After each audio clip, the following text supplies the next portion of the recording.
Hello everybody, welcome to another daily dose of gaming news and all that good stuff. And as always, I also publish on Rumble. Seems to have been some delay, like one day uploading the videos, but yeah, it's a little bit finicky. But yeah, you got everything here on YouTube. It's where I mainly publish at the moment. So yeah, we don't have a lot of stuff happening. Still, everybody's busy with the official launch with the Starfield one. But regarding AMD's personal titles, wait, sorry, Star Wars Jedi Survivor gets finally officially the DLSS support, supposedly 4 months after launch, which okay.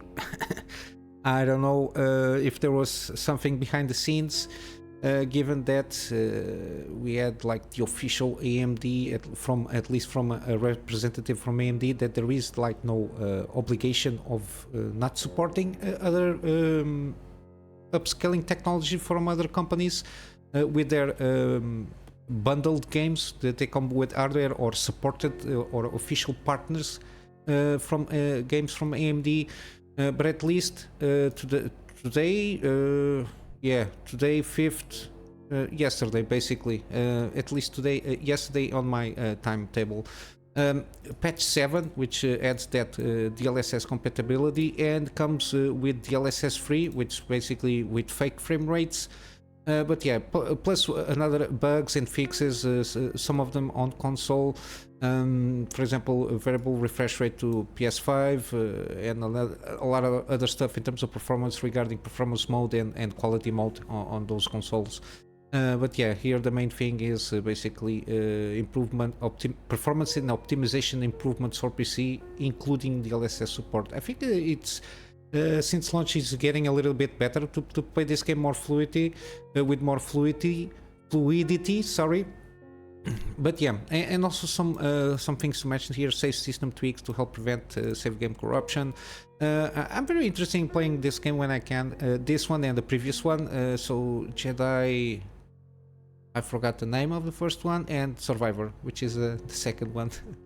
Kind of interested mainly because of the combating gameplay. I don't know. I think the story it's okay-ish. From what I understand, it's kind of okay, taking into account the since Disney acquired Lucas, whatever came out from Star Wars not been the best, to put it lightly. But yeah, some crash fixes and other stuff here. Note cinematic storage on console are locked. Yeah. I don't. Yeah, but it depends on the game. That's another rant on the because I'm recording The Evil Within 2, and even if uncapped frame rates, all the cinematics are also locked at 30 frames per second. It's a little bit jarring if you are playing with like 60 plus FPS and then you put the cinematic 30 frames per second. It's very noticeable, but it is what it is. But yeah, at least now, at least for this game, one of those that was partnered with AMD for their launch gets DLSS free. Regarding other games, which one there was also launch? You got Resident Evil 4 remake, and I think Dead Space also was launched with AMD. Resident Evil was because it came with some CPUs and GPUs.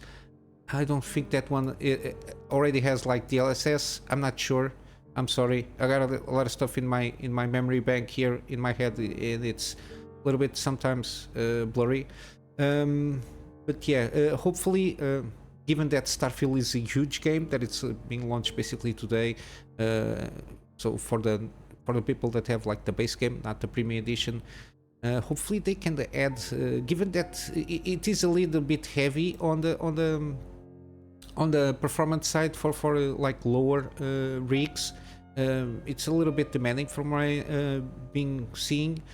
But yeah, hopefully the developers are more because this is not from the developer side, it's from the publisher side. The ones that tell what developers should do. But yeah, hopefully at least Starfield, which seems to all intents and purpose, given in account what the game is and how it was built from the creation engine to, it's a pretty good game. Not the best game. I suppose it's not, it can be a contender for Game of the Year mainly because of how many people are buying the game and playing the game and are engaged with the game. But again, they are not doing anything out of the ordinary. They got around from the limitations of the engine that they have and really manufacture like a basically kind of a small universe of a lot of galaxies here and there. There are a lot of systems in there, from what I understand, and it's a Bethesda game. It's to a certain extent it's like Skyrim in space, and if you take it as it is, that's why I always said keep your expectations relatively low, because I don't think this is the game that people are hyping too much about it, because they took some messaging and they didn't read between the lines because they forget that they are marketing their product.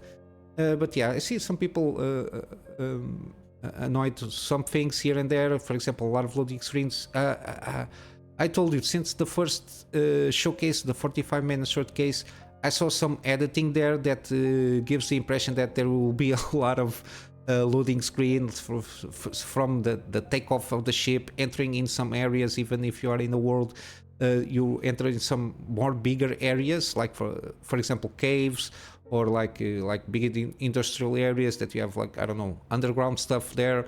There is supposedly there is a lot of loading screens, but I think they are very smoothed out. The loading screens, they are very, very quick, so it doesn't interfere that much. Like for example, Fallout 3 loading screen were, at least with the technology available at the time, they were horrible. They were lengthy, to say the least. But yeah, hopefully everything goes smoothly. More optimizations come to Starfield, because there is still like the Bethesda bugs there. But yeah, I hope everything goes well, and we'll see about DLC. I don't know if they have anything planned. I don't think so. It's very expensive in terms of scope. At the moment, we need to count with mods from the community, which hopefully I hope they release the creation kit as soon as possible, so people can be create more mods freely. Like for example, more content, help out with gameplay tweaks, and even with storylines, or deliver like custom worlds where they can build stuff like that, custom worlds with their own little worlds there. I think it will be interesting what the mod community will do with the Starfield. But yeah, I deviated a lot. I didn't have any Starfield news, so I have to talk about them. We got also Baldur's Gate 3, more hotfix released. This one, the fifth one. Fixes a lot of some PS5 HDR and sound issues, and a lot of fixes. One of the main fixes is fix that lock players out of many Mintaras lines of dialogue. I don't know, I didn't play the game yet. One of those that I think this is the one that's going to get me more like D&D kind of style games in terms of RPGs. I think I never played one of those. I think I never play like one with D&D rules. It's a little bit different than like what we perceive as RPG. I think this is the one that is going to get me to try this thing. And of course, when I try out, I will do a gaming series for sure. But yeah, they've been on the thing here, doing a lot of hot fixes. Taking the community feedback and improving the game and fixing the game. I think it's pretty good. Also, this game, it's very complex, mainly I think because of D&D rules, and because of the extensive dialogue options and the possible outcomes.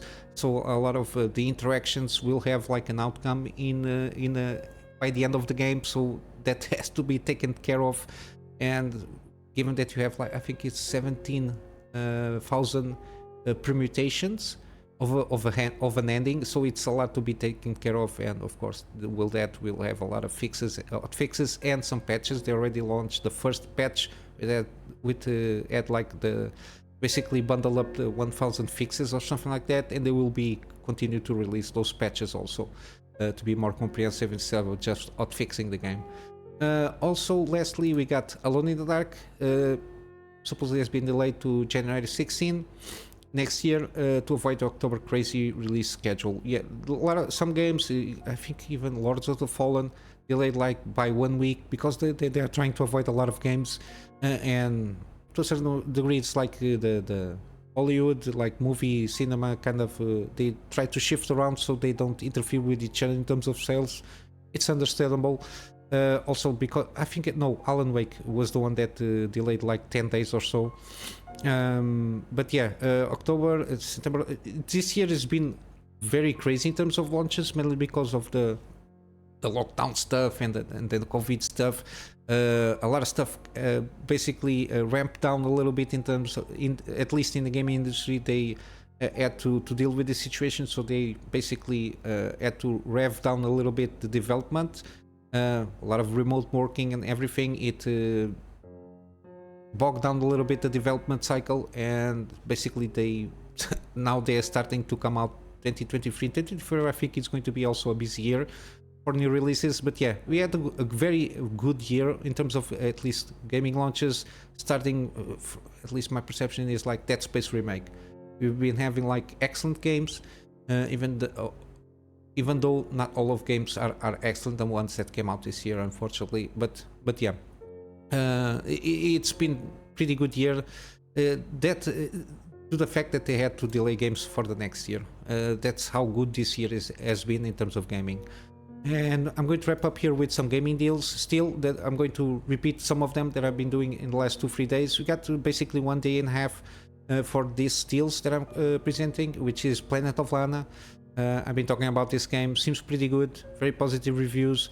A puzzler, environmental puzzler here. No, I don't think that has like a lot of dialogue, so everything is like told by the environments, which seems pretty good to manage a game like this. Also we got Days Gone, from my understand very underrated game. It's like kind of open world with zombies, but I think what differentiates a little bit more, it's about the story. It's a little bit a take of like biker stuff. The PC port is pretty good, as you saw, like widescreen support and a lot of stuff here. I think the port is very good, and it's of course very positive reviews. Yeah, 67% off.